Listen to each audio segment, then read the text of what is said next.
Assalamualaikum warahmatullahi wabarakatuh. Halo semuanya, welcome to Cita-Citaku.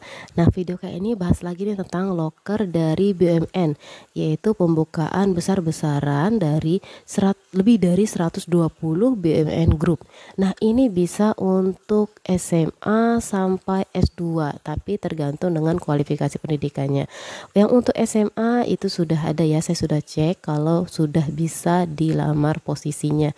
Tapi teman-teman untuk BUMN ini memang siapa cepat dia bisa daftar.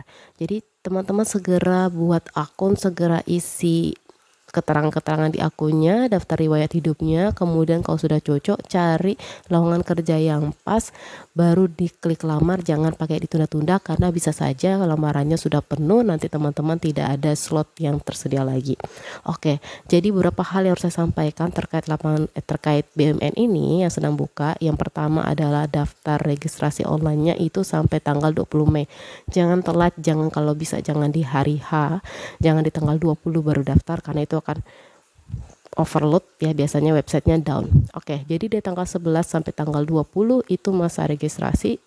Seperti saya bilang, ini bukan seperti CPNS atau bukan seperti P3K atau bukan seperti UTBK yang teman-teman tanggal 20 tetap bisa lamar dimanapun. Ini tanggal 20 kalau teman-teman sudah kehabisan slot daftar di perusahaan itu sudah tidak bisa lagi, walaupun teman-teman bisa daftar di akunnya, bisa isi daftar riwayat hidup, tapi ketika teman-teman mau lamar di posisi yang diinginkan sudah penuh, otomatis tidak bisa dilamar lagi. Teman-teman harus cari lagi, apalagi untuk jurusan-jurusan seperti pendidikan yang kita terbatas itu harus ambil semua jurusan. Nah, kadang itu sudah penuh, sudah tidak bisa didaftar lagi, bahkan tersisa mungkin loker-loker yang tidak sesuai dengan keinginan kita, walaupun untuk semua jurusan ataupun sesuai jurusan kita, tapi kita nggak feel di situ begitu. Nah, jadi usahakan secepatnya. Jadi dia itu sistemnya siapa cepat dia dapat loker tersebut. Oke, pengumumannya bulan Juni. Tes online. Jadi tes online-nya ini ada dibedakan antara SMA sama D3 sampai S2. Jadi SMA itu hanya TKD, tes kemampuan dasar. Nanti TKD-nya itu gambarannya seperti apa kita bisa sharing ya, sama-sama sharing, bagian sudah tes, bagian sudah pernah lulus. Nah, kemudian untuk S2 ada tambahan tes akhlak. Kemudian pengumuman tes online tahap 1 itu bulan Juli. Nah, tes online tahap 2 itu untuk D3 sampai S2 ada tes bahasa Inggris. Sedangkan SMA tes akhlak. Jadi jangan ditanya lagi SMA ada tes bahasa Inggris nggak? Enggak, berarti ya. Bisa dilihat dari sini. Nah, jadi tes online tahap 2 untuk bahasa Inggris tidak ada di tes tahap 1 itu yang pakai bahasa Inggris. Jadi tes bahasa Inggris hanya ada di tes online tahap 2.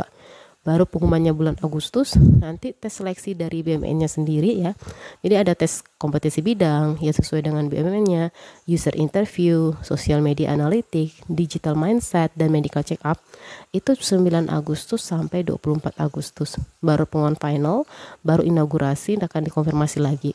Jadi yang paling penting sekarang teman-teman siapkan mulai hari ini, mulai pagi ini, mulai subuh ini untuk persiapan daftar di akun, karena saya yakin ini nanti saya bukanya subuh ya, ini masih bisa diakses, bisa kemungkinan pagi atau siang ini sudah lagi down. Jadi teman-teman bisa lihat dulu dari YouTube ini sehingga bisa mempersiapkan apa aja ketika pada saat websitenya sudah stabil, teman-teman bisa langsung nih daftar. Oke, ketentuan umumnya ini saya ambil yang penting-penting. Teman-teman hanya bisa daftar maksimal 1 posisi. Jadi nggak bisa daftar di 2 tempat lagi seperti gelombang tahun sebelumnya. Jadi hanya bisa di 1 posisi dan tidak dipungut biaya, dan hanya bisa melalui website ini. Jadi jangan percaya jika ada yang menawarkan melalui saya bisa lolos, jangan ya. Oke. Jadi seluruh kegiatan di keterangan ini ya, seluruh kegiatan seleksinya itu online dan pengumumannya dilakukan melalui akun ini. Dan teman-teman bisa baca sendiri, saya rasa ini tidak terlalu harus saya jelaskan, bisa melihat apa yang perlu dibaca di bagian ketentuan. Oke, sekarang tata cara melamar. Nanti kita lihat bagaimana apa aja yang harus diisi.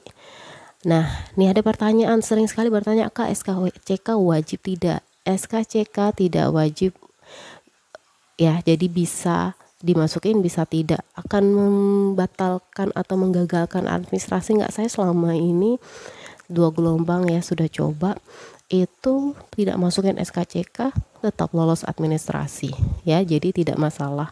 Jadi yang penting itu adalah foto profil, KTP, ijazah, transkrip. Kalau SKCK, dokumen lainnya sama surat rekomendasi itu kalau ada, tapi sebaiknya sih ada ya. Cuma untuk teman-teman saya sarankan benar deh, untuk teman-teman yang mungkin kualifikasi jurusannya itu terbatas, ya udah jangan nunggu ada SKCK dulu. Kalau belum ada langsung daftar aja, karena nunggu SKCK takut lama lagi. Kalau prosesnya lama, kalau prosesnya bentar bisa teman-teman coba. Kenapa? Karena kita berpacu dengan teman yang lain yang sudah daftar, yang sampai seperti yang saya bilang sudah stok jumlah pendaftarnya sudah habis ya, karena dia terbatas. Nih, jadi keterangan lagi, setiap dokumen yang terdiri lebih dari satu, misalnya saya ada ijazah S1, ada ijazah S2, berarti harus dijadikan dalam satu file. Caranya bisa teman-teman gabung dengan Acrobat, ataupun teman-teman buat dulu di Word, jadi ijazah S1-nya dimasukin ke Word, ijazah S2-nya dimasukin ke Word, ataupun D3-nya dimasukin ke Word, kemudian nanti dijadikan PDF. Nah, lalu registrasi online-nya, syaratnya ada berapa ya? Kalau saya melihat di sini secara umum ya, jadi dia itu usia maksimal per 11 Mei, jadi hitungan per 11 Mei hari ini, SMA 25 tahun, diploma 27 tahun, S1 30 tahun, S2 35 tahun. IPK minimal 3 untuk D3 sampai S1 dan 3,25 untuk S2. Nah, kalau untuk SMA itu minimal 75 untuk lulusan SMA. Jadi teman-teman lihat nih rapotnya lagi berapa minimal, berapa nilai sekolahnya, kemudian IPK-nya berapa. Oke, bersedia ditempatkan di seluruh wilayah Indonesia. Jenis kelamin menyesuaikan kebutuhan, karena ada yang keterangan nanti perempuan atau laki-laki aja, itu diperhatikan. Kemudian saya cek di lowongan itu ada juga keterangan tentang pegawai tetap atau pegawai kontrak. Jadi bisa diperhatikan teman-teman tertarik nggak untuk pegawai kontrak. Kalau misalnya tidak, cari yang pegawai tetap. Kemudian sehat jasmani, rohani, dan bebas narkoba. Dokumen SKCK jika ada, sertifikat pelatihan jika ada, rekomendasi komunitas apabila ada. Oke.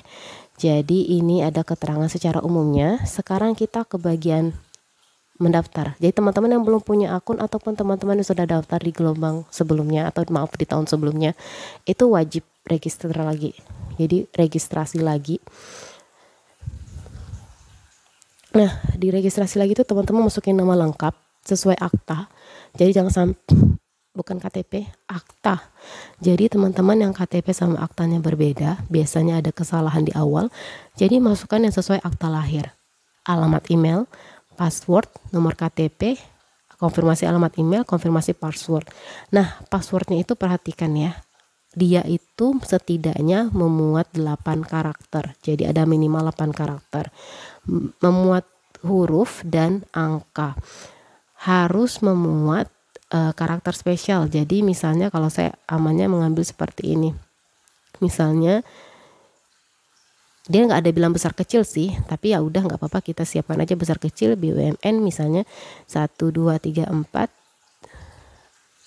add misalnya. Nah, ini memenuhi ya, jadi dia sudah minimal 8 karakter. Ini saya ada 9 karakter, ada huruf, ada angka, ada karakter spesial. Karakter spesial itu seperti tanda dolar dan pagar, petik, kurung, persen, faktorial. Bisa dilihat, nanti klik dulu saya menyetujui ya. Kalau sudah selesai, captcha answernya dimasukin nih. Ini saya nggak isi, jadi teman-teman bisa isi sendiri nanti keterangannya. Kemudian register now. Nah, nanti di register now kan itu teman-teman disuruh aktivasi akun. Pasti teman-teman nanya aktivasi akunnya, Kak kok belum masuk email saya, bla bla bla. Pastikan kalian tuh nulis emailnya dengan benar. Saya tuh sering ada kejadian kalau misalnya nih kegiatan-kegiatan ataupun misalnya disuruh daftar, Gmailnya itu kadang terakhirnya ataupun emailnya suka lupa dengan titik. Jadi kayak .com jadi .com. @gmail.com ketulisnya @gmail.com, G jadi Y. Pastikan penulisan alamat email di sini itu sudah tepat. Kalau sudah tepat, Kak kok tetap nggak masuk? Bisa jadi masuknya bukan ke inbox, tapi bisa ke spam, bisa ke promosi, bisa ke sosial. Nah, biasanya kan email kalian cuma lihatnya inboxnya aja. Coba lihat di bagian promosi, coba lihat di bagian sosial, kan ada di Gmail yang sebelah kiri itu. Kalau kita klik bisa ada kelihatan promotion sosial. Nah, itu coba diklik, biasanya ada email dari panitia rekrutmen untuk aktivasi akun. Oke, jadi teman-teman begini ya contohnya. Kalau misalnya di primary kalian ataupun di inbox kalian tidak muncul, kalian bisa klik di bagian promotion, kalian bisa klik di bagian sosial, atau kalian bisa coba klik di bagian spam. Ya, jadi bisa saja masuknya ke antara 4 itu, primary inbox kalian, promotion, sosial, atau spam. Nah, jika tidak ada, coba kalian ulang lagi, mungkin belum terdata atau ada kesalahan pada saat input emailnya, seperti itu ya. Nah, kemudian bagaimana kalau teman-teman ingin mengisi atau terkait daftar riwayat hidup? Oke. Kita harus login dulu ya. Jadi ketika teman-teman sudah berhasil aktivasi akun, nanti teman-teman login dengan akun tersebut, baru kita bisa mengisi seperti foto profil, daftar riwayat hidup. Ketika sudah lengkap semuanya, baru teman-teman daftar lowongan atau lamar posisi. Untuk bagaimana pengisian daftar riwayat hidup, apa aja harus diisi, kita akan ke video selanjutnya ya, biar tidak terlalu panjang video ini. Oke, sampai jumpa di video berikutnya teman-teman. Terima kasih. Wassalamualaikum warahmatullahi wabarakatuh.